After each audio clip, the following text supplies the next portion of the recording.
আমি এই সময়ে এই ডাকসুর যে আপনার যারা যারা পাশ করছে সাদিক কায়েম বলেন, ফরহাদ বলেন, এদের যে সমস্ত কাজ কারবার দেখতেছি গত 2-3 দিনে, আমি তো মনে করছি এরা তো এখন আসলে কি বলবো আপনাকে, সমাজ কল্যাণমূলক কাজে দিয়ে কিন্তু তারা কিন্তু ঝুঁকে পড়ছে, মানে ওয়েলফেয়ার পলিটিক্স তারা করতেছে এখন।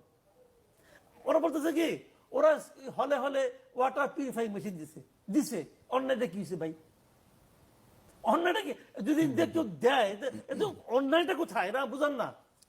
আমি তারা কি করছে, নুরুর সঙ্গে দেখা করছে, মাহমুদুর রহমান মান্নার সঙ্গে দেখা করছে, মান্না ভাইয়ের সঙ্গে আমার আলাপ হয়েছে, মান্না ভাই আপনার কেমন লাগছে, বুদ্ধিজীবী কবরস্থানে জিয়ারত করেছে, জিয়ারত করে মান্না ভাই আমার কাছে ভালো লাগছে। ওরা আমার কাছে এসে বলছে যে আপনারা একসময় ছিলেন, আমরা দিচ্ছি, আপনারা আমাদের বুদ্ধি দিবেন, হেল্প করবেন। এই যে মানসিকতাটা ভাই, আপনি কি, আমি শিবির করি না ভাই, আমি জীবনে শিবির করি নাই, আমি তাই বলে কি একটা ভালো কাজ শিবির করছি বলে খারাপ হয়ে যাবে? এটা কোনো কথা নাকি ভাই? অনেক ধন্যবাদ মাসুদ কামাল। আমরা